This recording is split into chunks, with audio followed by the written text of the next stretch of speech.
우리 세천사 가족 여러분들 다시 반갑습니다.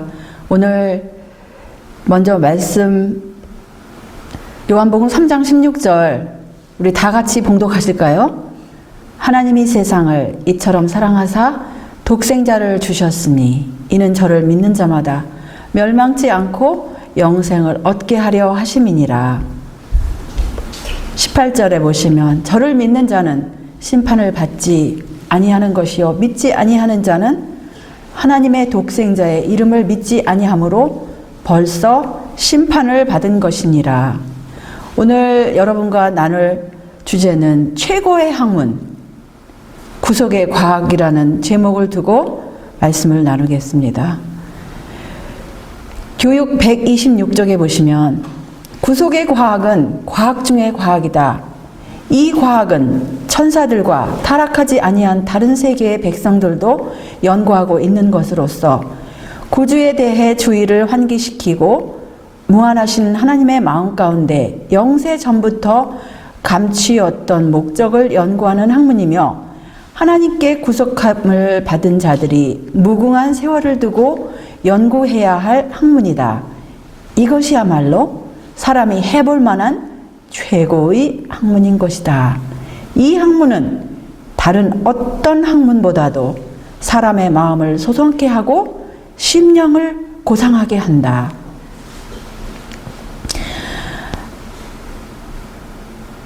여러분들은 안 그러시겠지만은 이 하나님을 믿으면서 오늘 오전 시간에 성경 말씀의 중요성과 그 말씀의 능력에 대해서 얼마나 우리가 많이 공부를 하였습니까? 이러한 위대한 하나님의 말씀이 우리 수중에 있으면서 아직도 무엇인가 마음에 부족하여 혹시 이것저것으로 그렇게 우리는 다닐 필요가 없음을 인하여 참으로 감사합니다. 우리가 이 땅에서 주는 여러 가지 학문이 있지만 오늘 이렇게 방금 소개한 말씀처럼 이 구속의 과학은 정말 과학 중의 과학이고 최고의 학문이라고 했는데 우리가 얼만큼 이 중요성을 이 시간을 통해서 얼마나 강조를 한다 할지라도 이 중요성이 우리 마음 가운데 주님께서 원하시는 만큼 와 닿을지 다시 한번 우리 주님의 영이 저의 마음 가운데 또 여러분의 마음 가운데 역사하시사 정말 우리들의 마음에 이 주님의 능력이 임하고 주님의 영광이 임해서 온전히 주님과 하나 되는 그런 우리 모두가 되기를 간절히 바랍니다. 하나님께서는 고상한 목적에 사용되도록 우리에게 이성을 주셨다. 우리는 다음 생애를 위하여 예비하는 자로서 이 땅에 존재한다. 우리 중 어떤 사람도 부주의하게 되거나 불확실하게 행동하기에는 너무도 엄숙한 순간이다. 다른 사람들과의 우리의 교제는 온건과 하늘의 정신으로 특징 지어져야 한다. 우리의 대화는 하늘 사물에 관한 것이어야 한다. 교회 증언 600쪽이었어요. 그래서 우리의 대화가 정말 하나님께서 우리에게 이성을 주신 목적은 우리의 대화가 하늘 사물에 관한 것에 이야기할 수 있도록 이렇게 이성을 주셨다는 거죠. 그 다음에 계속하여서 구원의 계획보다 정신을 몰두시키기에 더 가치 있는 것이 무엇인가? 그것은 다함이 없는 주제이다. 끝이 없는 주제라는 거죠. 예수님의 사랑, 그분의 무한한 사랑으로 타락한 인류에게 주어진 구원, 마음의 성결, 이 마지막 때를 위한 귀중한 구원의 진리, 그리스도의 은혜, 이것들은 영혼을 소생케 하고 예수님이 엠마오로 가는 제자들에게 오셔서 동행하실 때 그들이 느꼈던 기쁨을 마음이 청결한 자들이 느끼게 해준다. 그래서 오늘 이 시간 여러분과 제가 우리 마음을 집중하여서 주님께서 우리에게 주시는 이 말씀에 집중을 할 때 엠마오로 가던 그런 제자들에게 동행하셨던 주님께서 오늘 우리와 함께 동행하실 것을 여러분과 제가 믿어도 됩니다. 주님께서 이 자리에 함께 하셔서 우리의 마음을 새롭게 하시고 뜨겁게 하실 줄을 다 믿고 집중하십시다. 애정이 그리스도께 집중된 자는 이런 종류의 거룩한 교제를 맛보게 되고 그런 교제를 통하여 신령한 힘을 얻게 될 것이다. 하나님의 진리가 마음속에서 살아있는 원칙이 될 때 그것은 솟아나는 샘물 같을 것이다. 그것을 억제하고자 시도할 수도 있다. 그러나 그것은 다른 곳에서 용솟음쳐 나올 것이다. 샘물이 거기에 있기 때문에 막을 수가 없다. 마음속에 있는 진리는 생명의 샘물이다. 그것은 피곤한 자에게 생기를 주고 비열한 생각과 말을 제지한다. 그래서 우리 마음 가운데 용기가 없고 기쁨이 없고 힘이 없다면 마음 가운데 마땅히 있어야 할 하나님의 진리가 없다는 거예요. 그런데 우리가 하나님의 진리를 마음에 간직하고 그 진리의 뜻을 우리가 깨닫고 사랑하고 순종할 때 정말 이것은 우리에게 생기를 주고 샘물과도 같이 흘러나간다는 것이죠. 근데 여기 시조에 있는 이런 말씀이 있어요.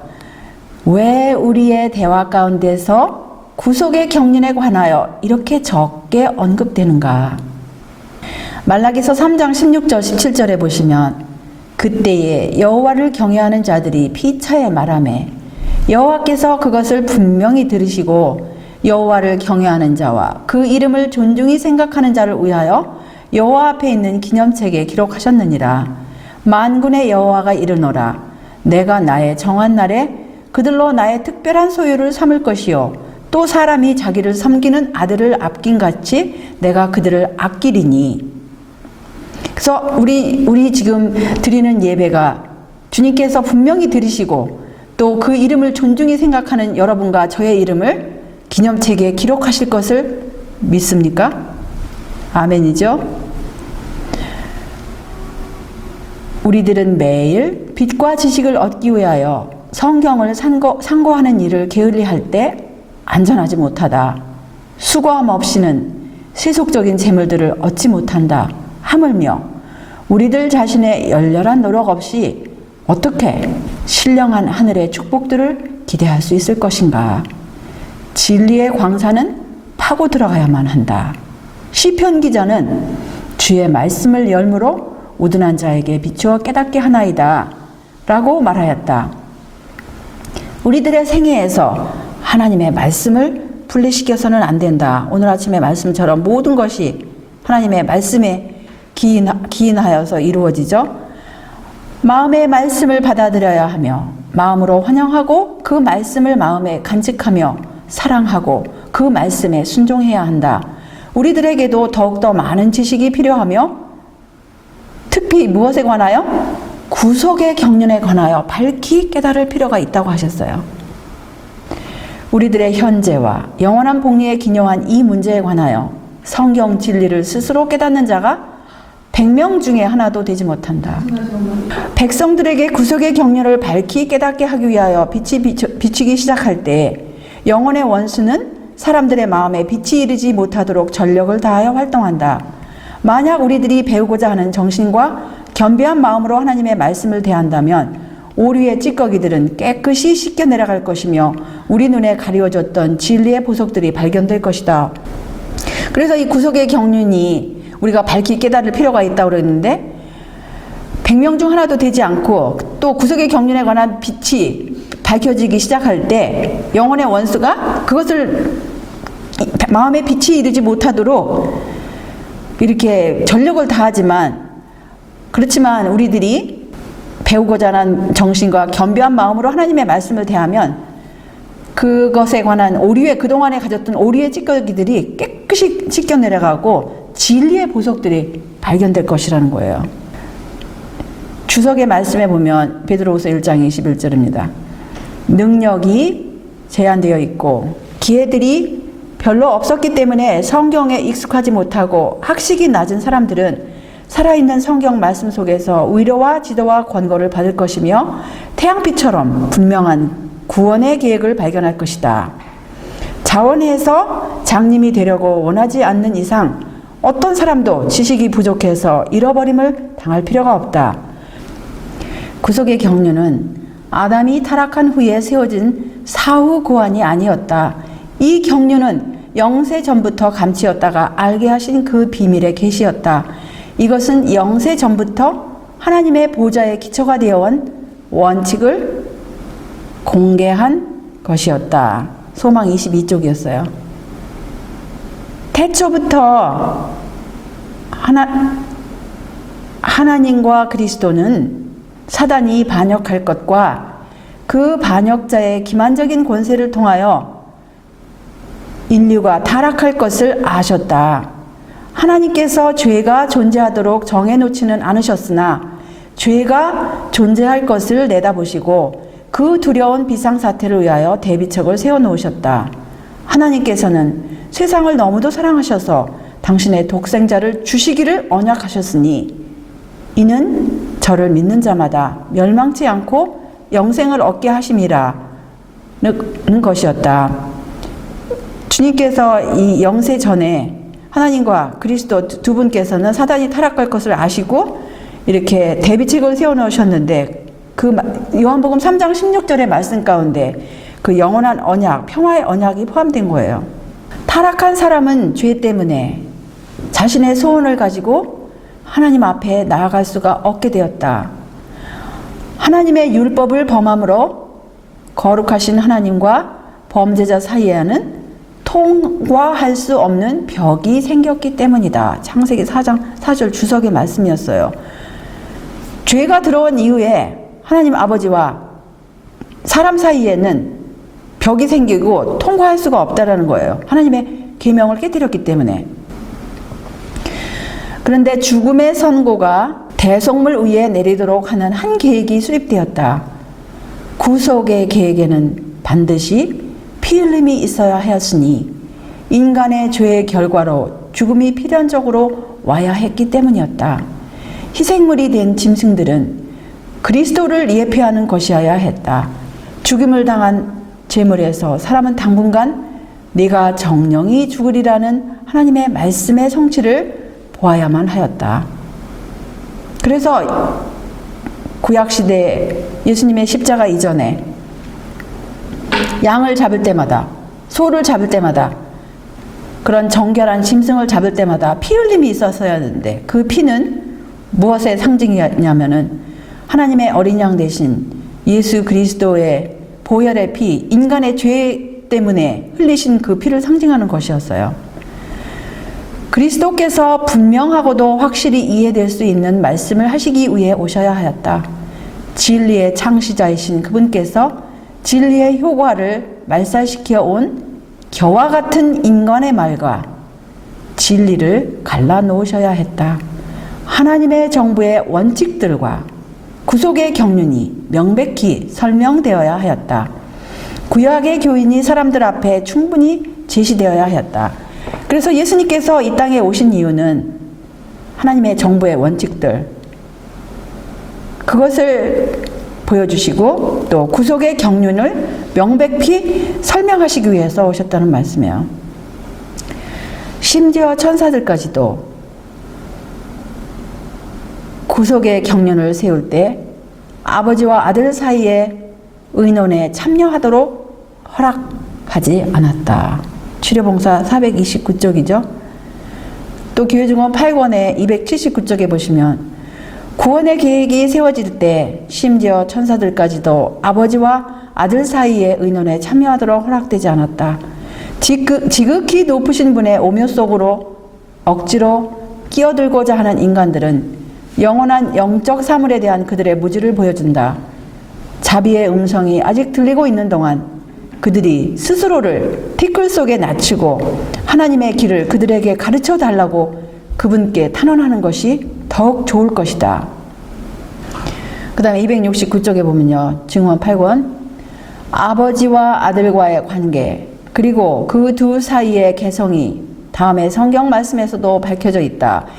이 스가랴 6장 12절 13절을 인용하시면서 이 말씀은 아버지와 아들과의 관계라는 거예요. 그 다음에 두 분의 개성이 뚜렷하다는 걸 여기서 보여줘요.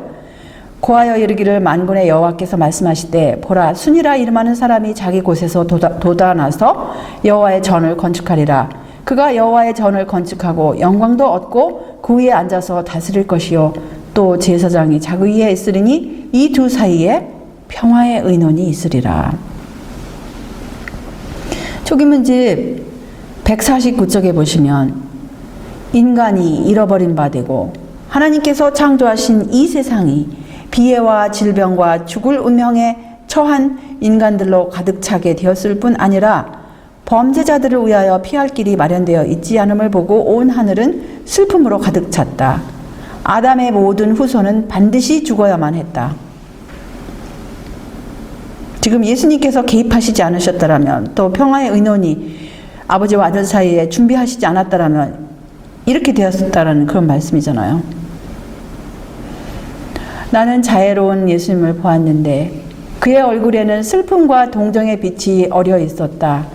나는 곧 그가 아버지를 두르고 있는 지극히 찬란한 빛 가운데로 들어가는 것을 보았다. 예수님은 지금 그의 아버지와 회의를 하고 계신다고 나와 함께한 천사가 일러주었다. 아까 스가랴 6장 13절 두 분의 회의를 여기 이제 더 이렇게 자세한 모습을 예언의 예수의 증거에서 확인하시는 거예요. 예수께서 그의 아버지와 의논하고 계시는 동안 천사들의 슬픔은 매우 큰 것 같이 보였다.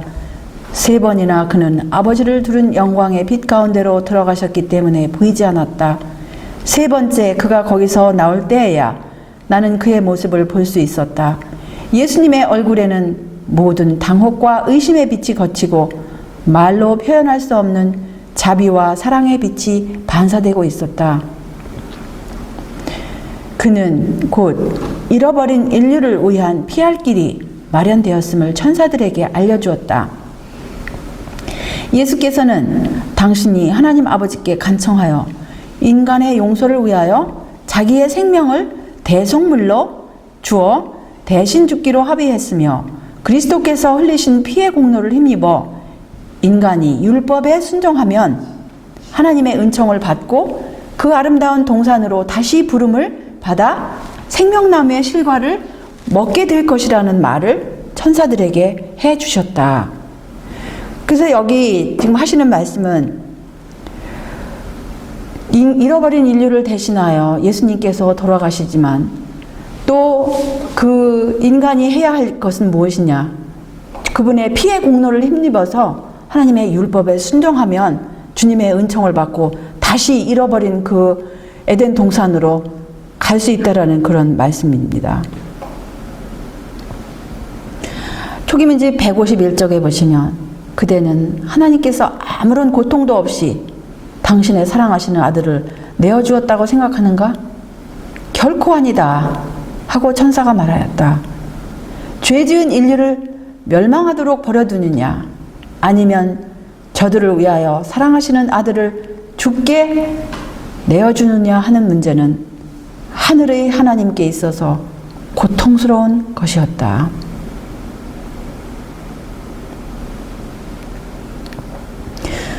천사들도 저들 중에 실망해가는 인류를 위하여 자기의 영광을 버리고 자기의 생명을 바칠 수 있는 자가 있을 만큼 인류의 구원에 대하여 깊은 관심을 가지고 있었다. 그러나 그것은 쓸데없는 일이다 하고 나를 수양하는 천사가 말하였다. 인간의 범죄는 너무나 큰 것이기 때문에 천사가 바치는 생명으로는 그 빚을 갚을 수 없다. 하나님의 아들의 죽음과 중보 외에는 어떤 것으로도 그 빚을 갚고 절망적인 슬픔과 불행으로부터 잃어버린 인류를 구원해낼 수 있는 다른 방법이 없다.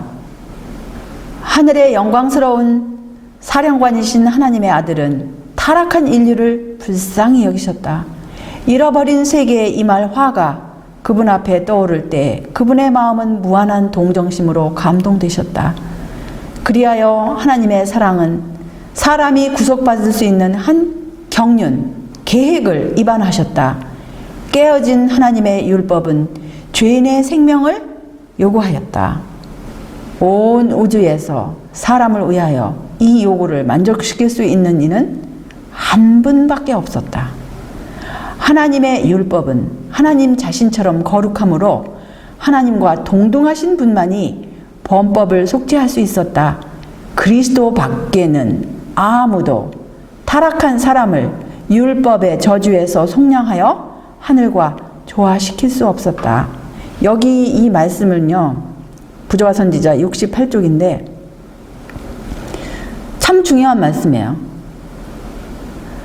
온 우주에서 타락한 사람을 위하여 이 요구를 만족시킬 수 있는 분은 단 한 분이라고 그랬어요. 근데 그 단 한 분이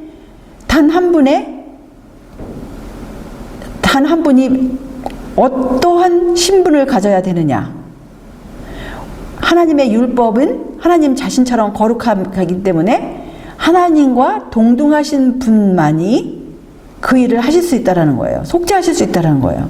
근데 그리스도 밖에는 그 일을 하실 수 없었다는 거예요. 그러면 하나님과 동등하신 분이 이 말씀에 의하면 몇 분이 더 있어요? 그리스도 밖에는 하나님과 동등하신 분이 안 계시다라는 얼마나 확실한 증거의 말씀입니까? 그리스도께서는 죄의 책 그리고 거룩하신 하나님께 매우 가증함으로 아버지와 아들을 틀림없이 분리시킬 죄의 수치를 자진해서 떠맡으실 것이었다. 그리스도께서는 타락한 인류를 구원하시기 위하여 비참의 시면에까지 내려가실 것이었다. 그리스도께서 죄인을 위하여 아버지 앞에서 간청하시는 동안 하늘 천사들은 말로 표현할 수 없는 큰 관심을 가지고 그 결과를 기다리고 있었다. 타락한 인류를 위한 신비스러운 의논, 평화의 의논, 두 사이에 있었던 스가랴 6장 13절이죠. 평화의 의논은 오래 계속되었다. 구속의 경륜은 지구의 창조 전에 이미 세워졌었다. 왜냐하면 그리스도께서는 창조함으로부터 죽임을 당한 어린 양이시기 때문이었다. 그러나 우주의 왕에게 있어서도 범죄한 인류를 위하여 당신의 아들을 죽도록 내어주는 것은 큰 투쟁이 아닐 수 없었다. 그러나 하나님이 세상을 이처럼 사랑하사 독생자를 주셨으니 이는 저를 믿는 자마다 멸망치 않고 영생을 얻게 하려 하심이었다. 여기 보시면 우주의 왕 되신 그리스도의 아버지 하나님께서 얼마나 큰 투쟁으로 그 일을 허락하셨는지 우리가 확인할 수 있습니다. 그래서 요한복음 3장 16절에 하나님이 세상을 이처럼 사랑하신다는 것은 그 세상이 바로 저와 여를 포함하는 거예요. 저와 여러분을 포함하는 그 이처럼이라는 그 세상뿐만 아니라 이처럼은 무한하신 희생으로 이루어 놓으신 그 희생을 우리가 늘 기억해야 합니다. 그래서 우리가 오늘 아침에 하나님의 말씀에는 능력이 있다고 하지 않았습니까? 이 요한복음 3장 16절의 말씀을 있는 그대로 이해할 때 여러분과 저는 정말 구속의 경륜을 받아들이는 것이고 멸망치 않고 영생을 얻을 수 있는 거예요. 근데 가장 인기 있고 가장 사랑을 많이 받는 이 요한복음 3장 16절이 소위 위대한 철학자들과 위대한 신학자들에 의해서 얼마나 왜곡이 되었습니까? 요한복음 3장 16절 이 귀한 구속의 경륜 영원한 복음을 선포하는 이 성경절이 첫 단어부터 지금 곡해를 당하고 있어요. 하나님이라 하시는 분이 하나님은 누구세요? 예수 그리스도의 아버지세요. 근데 그게 아니고 하나님은 세 분이다. 세 분이 한 분이다. 한 분이 세 분이다. 이렇게 지금 첫 단어부터 왜곡이 되었습니다. 그 다음에 세상을 이처럼 사랑하사 그 세상 죄 지은 인류에 대해서도 또 왜곡이 마귀는요. 요한복음 3장 16절만 왜곡하면 많은 사람들이 그냥 어두운 가운데 있는 것을 알기 때문에 하나님에 대해서 엄청난 오해를 다 일으켜서 각 종교마다 그 하나님에 관한 이해가 다 틀려요. 원래 하나님께서 의도하신 대로 성경 말씀을 곡해했기 때문에 이 하나님에 대한 오해가 상당히 많고 그리고 세상, 범죄한 인류에 대한 이 세상, 타락한 세상, 반역한 인류에 대한 이 세상에 대한 정의도 너무나 엉터리로 해석을 하기 때문에 죄의 심각성, 우리 자신이 물려받은 죄, 우리 자신이 그동안 개발한 죄의 심각성을 적나라하게 있는 그대로 깨닫지를 못하는 것입니다. 그리고 이처럼 사랑했다라는 그 무한하신 희생, 하나님과 하나님 아버지의 그 어마어마한 희생을 깨닫지를 못하는 거예요. 그리고 독생자를 분명히 주셨다 그랬어요. 독생자를 주셨다는데 그 독생자에 대한 해석이 또 얼마나 엉터리 해석들이 많이 있습니까? 누가 원하는 거예요? 그 배후에는 죄의 창시자 마귀가 원하는 거였어요. 부자 선지자 64쪽에 보시면 오 구속의 오묘함이여 그분을 사랑하지 않은 세상에 대한 하나님의 사랑이요 지식에 넘치는 그 사랑의 깊이를 누가 알 수 있으리요 영원한 세월을 통하여 이 이해할 수 없는 사랑의 오묘함을 이해하려고 노력하는 불의의 지성들은 경탄하고 순경해 마지 않을 것이다. 사람의 구원을 확보할 수 있는 유일한 경륜에는 온 하늘의 무한한 희생이 포함되었다. 그리스도께서 구속의 경륜을 천사들 앞에 공개하셨을 때에 천사들은 기뻐할 수 없었다. 왜냐하면 사람의 구원은 그들의 사랑하는 사령관에게 말로 표현할 수 없는 비애를 필연적으로 요할 것이라는 것을 그들이 보았기 때문이었다.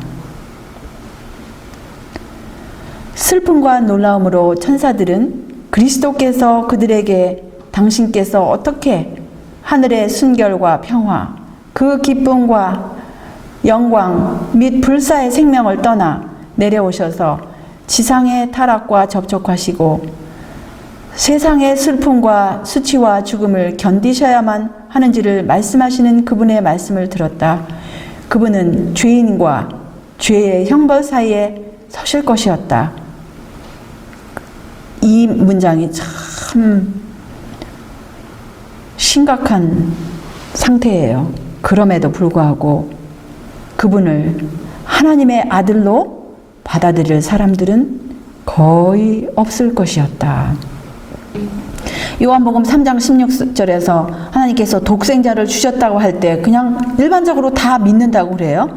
그런데 정말 언제부터 하나님의 독생자를 주셨다라는 것은 주시기 전에 독생자가 되지 마땅치 않습니까? 근데 많은 사람들이 베들레헴부터 독생자라고 그래요.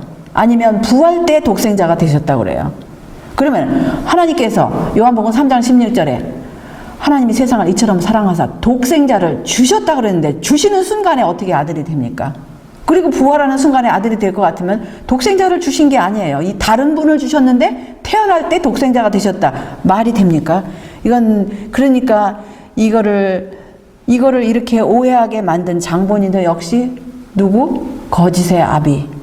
마귀가 그렇게 만들어 놨어요. 왜냐하면 하나님의 사랑을 깨닫기 위해서 가장 중요한 사실, 하나님께서 누구를 희생하셨는지, 얼만큼 희생하셨는지 그거를 깨닫기 위해서는 예수 그리스도께서 하나님의 아들이심을 반드시 믿을 때에 깨닫고 그 깨달음이 우리로 하여금 일상생활 가운데 우리 하나님의 계명을 지킬 수 있는 원동력이 되고 또 앞으로 다가올 환난을 우리가 통과할 수 있는 그러한 바탕이 되는 힘이 될 수 있기 때문입니다.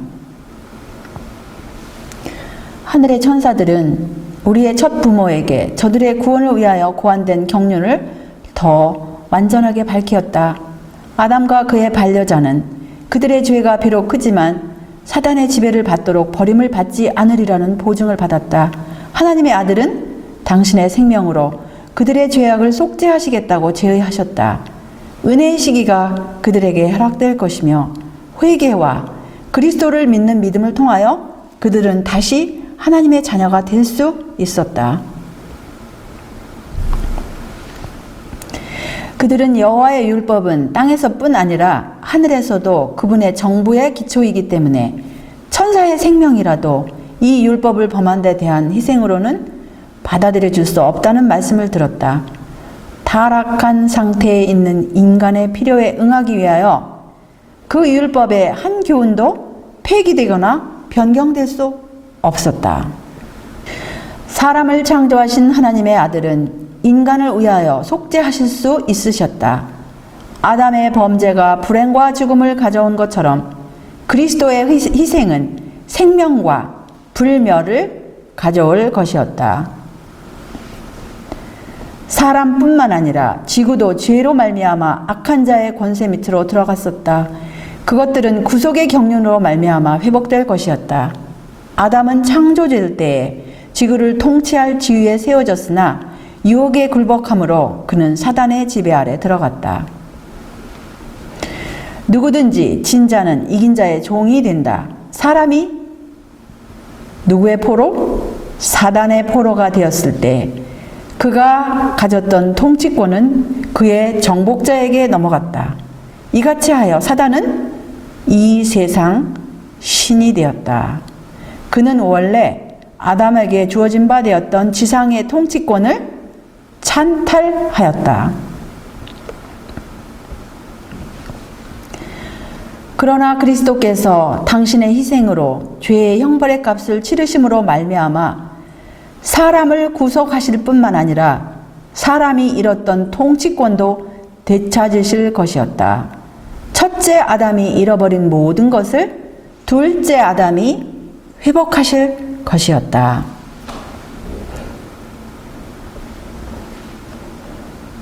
구속의 경륜에는 사람을 구원하는 일보다 더 광범위하고 깊은 목적이 있었다. 그리스도께서는 이 일만을 위하여 세상에 오시지 않으셨다.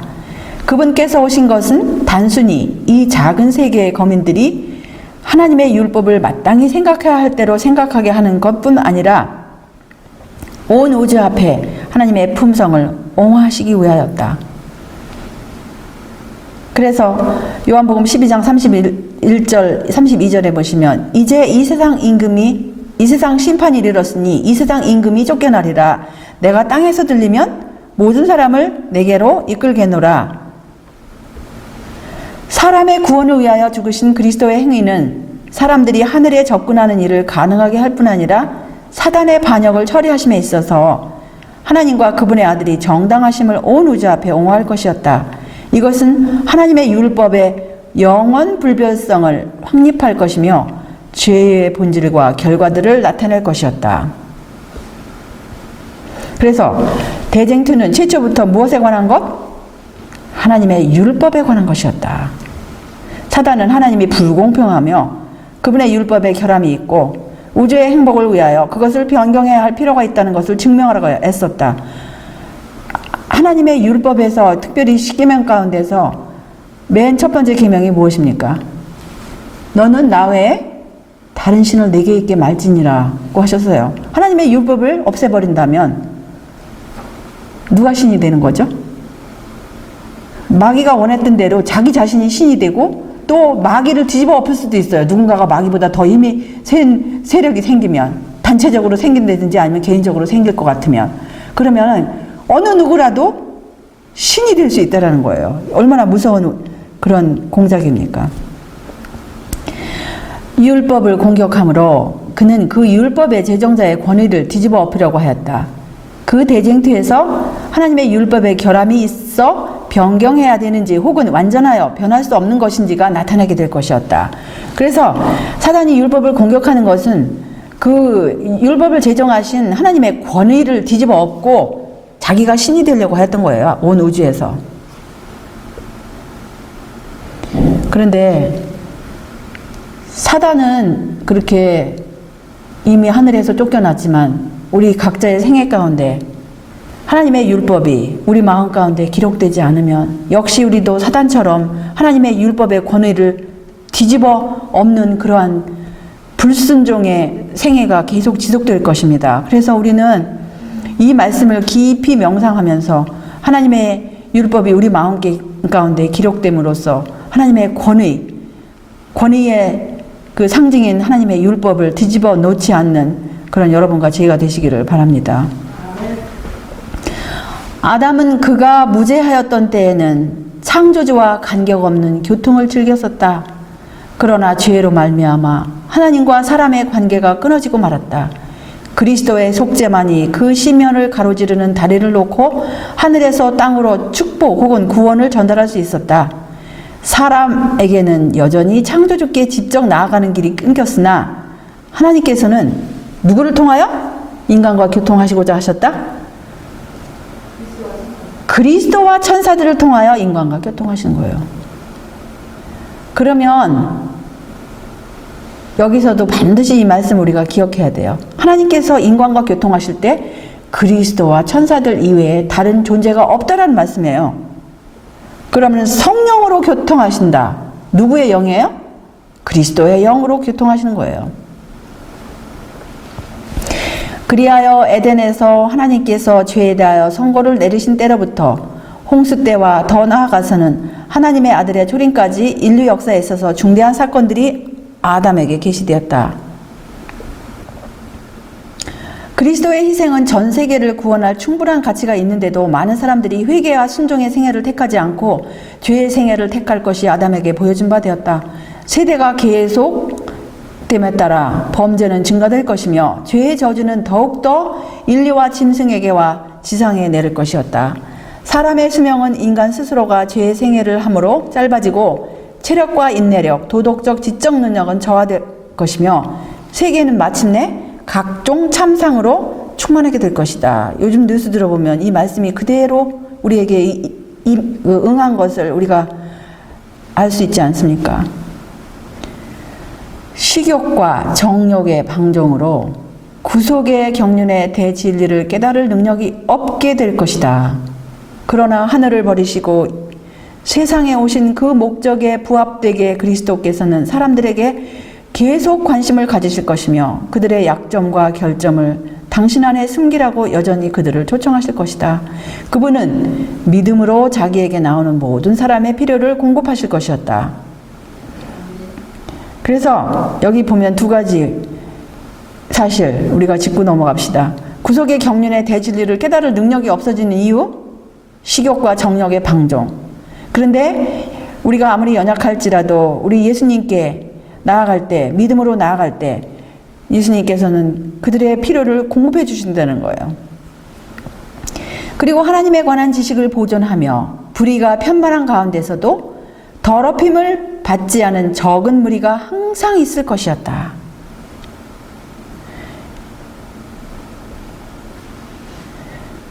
구속의 계획은 우리를 사단의 권세에서 완전히 회복시키는 것을 계획한다. 그리스도께서는 항상 겸비한 영혼에게서 죄를 분리시킨다. 그리스도께서는 마귀의 역사를 멸하시기 위하여 오셨으며 모든 회개하는 영혼에게 성령을 주셔서 그로 죄를 범하지 않도록 보전할 만반의 대비책을 세우셨다. 소망 311쪽이었어요. 너무나 능력의 말씀이에요. 이 구속의 계획이 막연하게 이렇게 이루어진 것이 아니라 우리 모두를 믿는 자의 마음 가운데서 사단의 권세에서 완전히 회복시키는 것을 계획하고 또 겸비한 영혼에게서 죄를 분리시킨다는 거예요. 죄를 범하지 않도록. 거기서 죽지 않을 특권을 얻은 사람들은 거기서 하늘에서 창조력의 경이 속죄의 오멸을 결코 사라지지 않을 기쁨으로 명상한다. 그 속죄의 예수의 증거에는 뭐라고 했냐면 redeeming love라고 하셨어요. 그러면 redeem이라는 그 단어가 무슨 뜻이냐면은 다시 산다, 도로 찾다, 잃어버린 거를 도로 찾은 거예요. 뺏겼던 거를. 그 다음에 속전을 주고 구조하고, 그 다음에 구제받고, 구조하고, 회복하고, 만회하고, 상환하고, 회수하고, 이런 뜻을 포함하겠어요. 그래서 우리를 redeeming love라는 거, 속죄애라는 뜻은 무슨 뜻이냐? 다시 한번 우리 예수님께서 마귀에게 우리 영혼을 잃어버린 우리 영혼을 주님께서 도로 찾으신 그러한 사랑인 것입니다. 우주의 모든 보화가 구원받은 하나님의 백성들의 연구 대상으로 펼쳐진다. 죽음의 속박에서 벗어난 그들은 멀리 떨어진 다른 세계들, 곧 인간의 불행을 보고 슬프게 탄식하고 한 영혼이 구원받았다는 소식을 듣고서는 기쁨의 노래를 부른 다른 세계들을 향하여 피곤을 모르는 날개를 펴고 날아간다. 말로 표현할 수 없는 기쁨으로 땅 위의 자녀들은 타락하지 않은 다른 세계의 주민들의 지혜와 기쁨을 같이 나누게 된다. 그래서 이제 하늘나라 가는 사람들 보고 뭐라고 하냐면은 구속받은 백성이라고 그래요. 그리고 영원한 세월이 흘러감에 따라 하나님과 그리스도에 대한 더욱 풍성하고 더욱 영광스러운 계시가 나타난다. 또한 지식이 발전되어 감에 따라 사랑과 존경과 행복도 증가될 것이다. 사람들이 하나님에 대하여 배우면 배울수록 그분의 품성에 대한 그들의 감탄은 더욱 커질 것이다. 예수님께서 그들에게 속죄의 풍성한 부와 사단과의 대쟁투에 있어서 놀라운 결과를 제시해 줄 때 구속받은 자들의 마음은 더욱 열렬한 헌신의 마음으로 감동되고 그들은 더욱 충만한 기쁨으로 근거를 탄다. 이 영원한 세월이 흘러감에 따라서 하나님과 그리스도에 대한 더욱 풍성하고 더욱 영광스러운 계시가 나타날 하늘에서뿐만 아니라 이것이 이 땅에서도 하나님에 대해서 배우면 배울수록 우리의 감탄이 더욱더 커지고 그 다음에 이 속죄가 무엇인지 거기에 대해서 풍성한 그러한 교훈을 우리가 배울 수 있는 것이에요. 그 다음에 대쟁투 678쪽에 보시면 그리하여 천천만만의 무리는 음성을 합하여 찬양의 대합창을 한다. 그 합창 소리가 바로 계시록 5장 13절이에요. 내가 또 들으니 하늘 위에와 땅 위에와 땅 아래와 바다 위에와 또 그 가운데 모든 만물이 가로되 어떻게 영광을 돌려요? 보좌에 앉으신 이와 어린 양에게 찬송과 존귀와 영광과 능력을 세세토록 돌릴지어다 라고 말씀하셨어요. 대쟁투는 끝났다. 죄와 죄인들은 없어졌다. 온 우주는 깨끗해졌다. 오직 조화와 기쁨의 맥박만이 온 우주의 만물을 통하여 고동한다. 생명과 빛과 환희가 만물을 창조하신 분에게서 끝없이 넓은 우주로 퍼져나간다. 가장 작은 원자로부터 가장 큰 세계에 이르기까지 만물은 생물계와 무생물계를 막론하고 조금 더 흠이 없는 아름다움과 완전한 기쁨으로 하나님은 사랑이시라고 선포한다. 이 선포가 여러분과 저의 마음 가운데서 하늘 가기 전부터 매일 우리가 시간 순간순간 살아가면서 이 하늘의 조화와 기쁨이 여러분의 마음과 저의 마음 가운데서 항상 고동치며 우리의 마음 가운데서 흘러 넘치는 그러한 샘물이 되기를 바라면서 오늘 말씀은 여기서 줄이겠습니다. 하늘에 계신 우리들의 아버지,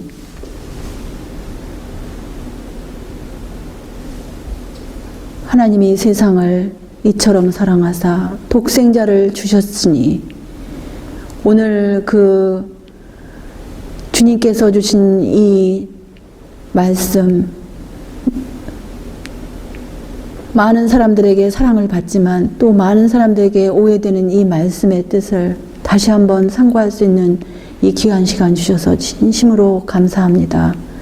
주님께서 잃어버린 인류를 위하여, 반역한 인류를 위하여 희생하신 그 희생에 무한하신 희생이 정말 하늘에도 쓸 수 없고 바닷물도 부족하고 먹물로 삼는다 할지라도 부족한 그 사랑을 이 땅에서부터 우리가 깨달을 수 있도록 이렇게 진리의 보화를 우리들에게 열어놓으신 그 은혜 너무나 감사드리옵고 우리 그 크신 사랑 매일 매순간 의지하여서 주님께서 우리에게 주신 이 자유의 율법을 우리 예수님의 믿음으로 예수님의 보혈 공로 의지하여서 순종하는 그러한 삶을 사는 우리 주님의 모든 귀한 자녀들이 될 수 있도록 주의 영으로 우리 마음들을 온전히 다스려 주시옵시고 우리 마음들이 온전히 정결함을 입고 주님의 진리의 보화가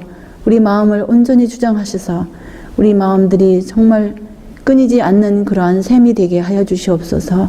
다시 한번 흩어져 있는 주님의 자녀들, 이 마귀의 세상, 거짓 세상을 살아갈 때 용기 잃지 않게 도와주시옵시고 주의 천사로 매 발걸음을 지켜 보호하여 주시옵시고 무엇보다도 그 마음 가운데 성령의 충만함으로 사랑과 평강과 기쁨이 넘치는 모두가 되게 하여 주시옵기를 예수님의 귀하신 성호 의지하여 간절히 기도드리옵나이다. 아멘.